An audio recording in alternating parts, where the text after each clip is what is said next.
কি বলছিলাম, আসলে তুমি বাড়িতে আসবে হঠাৎ করে, আমি জানতাম না। আসার আগে তো ফোন দিয়ে আসতে হয়, তাই না? এইসব কি বোঝো না তুমি?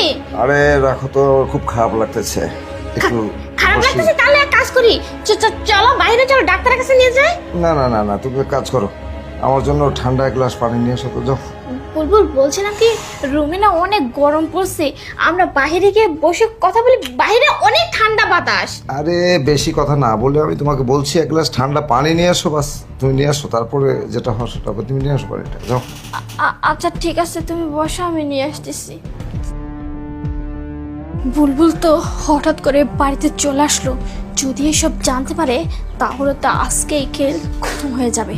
না, আমাকে একটা কিছু করতেই হবে।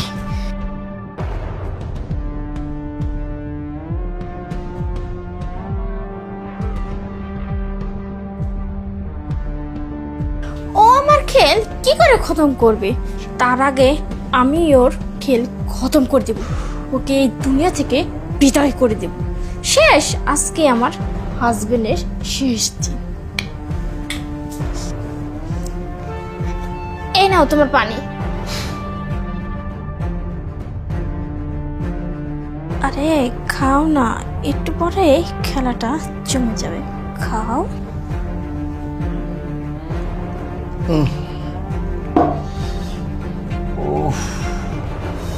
কি কি কি কি ব্যাপার, কি হয়েছে তোমার? ঠিক আছে তুমি?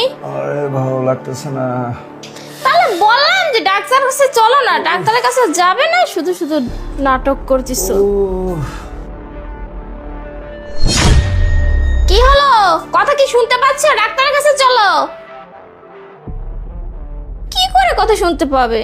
আমি তো তোমার পানির সাথে ওষুধ মিশিয়ে দিয়েছি। নয়ন, নয়ন, কোথায় লুকিয়ে আছো তুমি? আরে নয়ন, বের হও না, কোথায় আছো? আরে বেবি আসো, এখানে লুকিয়ে আছো। চলে আসছে বাসায়। আরে হ্যাঁ বাবা, আমার স্বামী চলে আসছে ঠিকই, কিন্তু আমার স্বামীকে না আমি ওষুধ মিশিয়ে দিয়েছি, খেয়ে ওই যে দেখো ফিট হয়ে পড়ে আছে। আরে বাহ, কিন্তু বেবি, আরে চলো না। আরে বেবি শোনো না, আমার স্বামী যেহেতু চলে আসছে, ও যে কোনো টাইমে উঠে পারতে পারে। এক কাজ করো, তুমি আজকে বাড়িতে চলে যাও, তারপরে আমি তোমার সাথে কথা বলবো। প্লিজ বেবি, প্লিজ বেবি, বোঝার চেষ্টা করো না প্লিজ, সমস্যা হবে। যাও